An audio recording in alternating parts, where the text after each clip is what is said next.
25 años de oscuridad y mierda. La siguiente escena. Un encierro ininterrumpido de 25 años en una habitación totalmente a oscuras. ¡Qué locura! Sí, una persona que llega a pesar apenas 24 kilos y justo en el piso de abajo, su propia madre está sirviendo champán en una rimbombante gala benéfica para los pobres de la ciudad. Es que es una imagen que hiela la sangre, la verdad. Esa desconexión absoluta entre una fachada exterior impecable y la brutal realidad interior. Bueno, ese es el núcleo de la trágica historia de Blanche Monnier. Exacto. Y por eso en nuestra inversión a fondo de hoy estamos cruzando recortes de periódicos parisinos de 1901 con los registros judiciales originales. Nuestra misión hoy es entender cómo la hipocresía humana alcanzó este nivel de atrocidad. Y todo en la Francia del siglo XIX, que se dice pronto. Claro, en 1876, en la ciudad de Poitiers, con algo tan simple como un romance. Así es. A sus 26 años, Blanche tomó una decisión que, bueno, su madre consideró un pecado imperdonable. Anunció que quería casarse con un abogado sin fortuna. Un escándalo para la época, claro. Totalmente. Para la señora Monnier, esa falta de dinero era una deshonra inaceptable para el estatus de la familia. Así que su respuesta fue, drástica.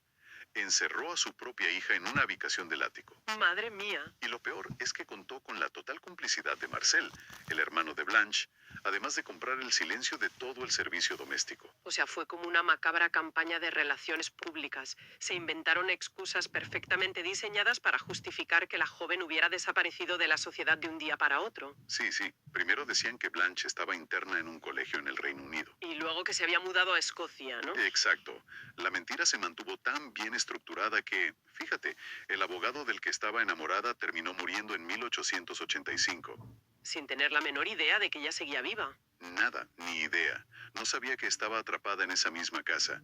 Y mientras tanto, la madre seguía saludando a los vecinos y organizando sus galas como si nada. Es que es muy fuerte. Lo fascinante de esto, al leer los informes de la época, es cómo la mente de la madre lograba compartimentar esta realidad. O sea, por un lado, ejercía una tortura sistemática en el ámbito privado. Claro. Y por otro, consolidaba su imagen pública de filantropía. Exactamente. Literalmente lograba aislar el problema en el piso de arriba para poder dormir cada noche convencida de su propia superioridad moral. Pero bueno, el muro de silencio se agrieta de forma repentina en 1901.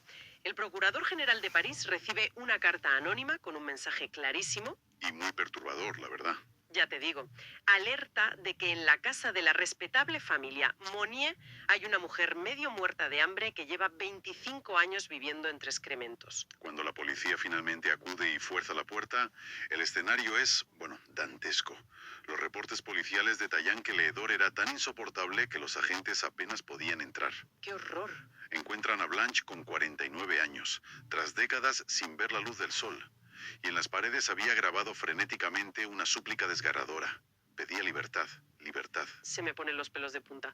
Y a ver, la madre escapó de la justicia terrenal al morir de un infarto apenas 15 días tras el arresto. Sí, la presión fue demasiada. Pero claro, la indignación pública necesitaba un culpable. Y toda esa presión cayó directamente sobre el hermano, sobre Marcel. Y aquí es donde la cosa se pone realmente interesante. Porque fue juzgado en medio de un circo mediático, sí, pero terminó siendo absuelto en apelación. Espera, a ver, no lo entiendo. Él vivía en esa misma casa. Compró el silencio del servicio junto con su madre. ¿Cómo argumentó el tribunal que eso era solo una omisión pasiva y no un encubrimiento activo? Pues porque la razón radica en un enorme vacío en el Código Penal francés de aquel entonces. Simplemente no existía el deber legal de rescatar. Increíble. Si conectamos esto con el panorama general, en el siglo XIX, la ley penal estaba diseñada casi exclusivamente para castigar acciones directas. Vale, como apuñalar o robar, ¿no? Eso es. La filosofía legal de la época consideraba que la moralidad y la ley eran esferas separadas. No te podían encarcelar simplemente por ser un mal samaritano. O sea que al no haber una obligación legal explícita de intervenir para salvar a su hermana, se libró. Tal cual. El tribunal determinó que Marcel no había cometido un delito tipificado, a pesar de su innegable complicidad moral. Es un choque trágico absoluto entre la moralidad pública, la crueldad familiar más despiadada y, bueno, las inmensas limitaciones de la justicia histórica. Tristemente sabemos que Blanche nunca logró recuperarse de ese infierno. No, murió en un hospital psiquiátrico.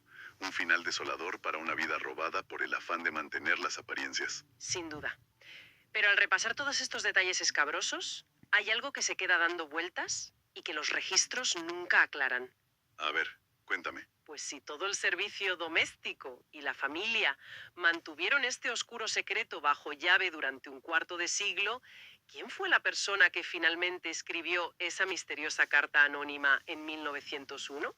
Es una gran pregunta. Porque alguien, después de 25 largos años, debió sentir que la culpa le devoraba y decidió por fin romper el silencio. Y bueno, lo dejamos ahí para que quienes nos escuchan le den una vuelta. Fui yo.